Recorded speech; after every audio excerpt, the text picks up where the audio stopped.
ठकराजू report national press club ठकराजू में UC रूप पहर ऐं यूसी मुबारकपुर में कम कंदड़ मुख्तलिफ NGOs ऐं फाउंडेशन तरफां कम कंदड़ नाले असगर अली समूह ऑपरेटर सैफ स्कूल यूसुफ समूह जी नाजाइज़नि ख़िलाफ़ ॻोठणनि जो एहतजाज। ख़बर मूजिब यूसी रूप पहर जे ॻोठ मोची दड़ो जे रहवासिन ख़ालिद हुसैन मोहतम ऐं अब्दुल अज़ीम मोहतम नेशनल प्रेस क्लब ठकराजू ते साफ़ अॻियां दाईंदे चयो त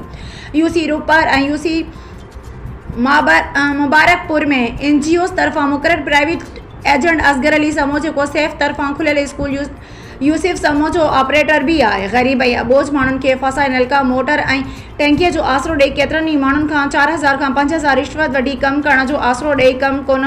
पियो करे ऐं जिते मोटर नलको ऐं टैंकी लॻाए थो उन्हनि माण्हुनि खां सीमेंट सिरूं बजरो ऐं बोर जी मज़दूरी ग़रीब माण्हुनि खां भराए थो। ताज़ो फाउंडेशन तरफां परॾेही डोनरनि तरफां ग़रीब ऐं मिसकिन माण्हुनि खे क़ुर्बानी वारे गोश्त ॾियण में लखे रुपयनि जी करप्शन करे सिर्फ़ 4 खां 5 बकरनि जी क़ुर्बानी करे समें शागिर्दनि जे वालिदैन जो फोटो सेशन खुलियल सैफ तरफां स्कूल यूसुफ समूह जी बिल्डिंग में प्रोग्राम करे क़ुर्बानी जे नाले सां लखे रुपयनि जी करप्शन कई,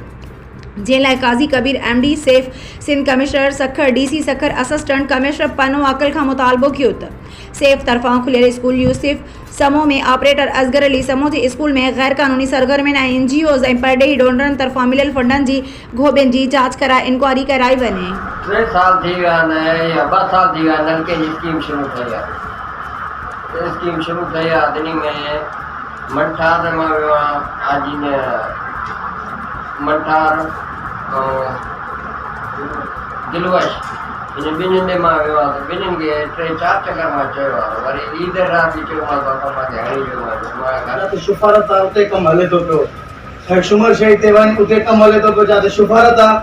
ऐं मोची दड़े ते तूं हल कंहिं वटि बि मोची दड़े में 50 घर आहे पूरो अगरि 50 घर में कंहिं वटि बि सरकारी नलको लॻाइण मां ज़िम्मेदार आहियां। हेतिरी 2 साल थी विया कमु हले थो पियो सरकारी न 2 साल में हिकिड़ो नलको साबित करे ॾेखारिनि मोची दड़े ते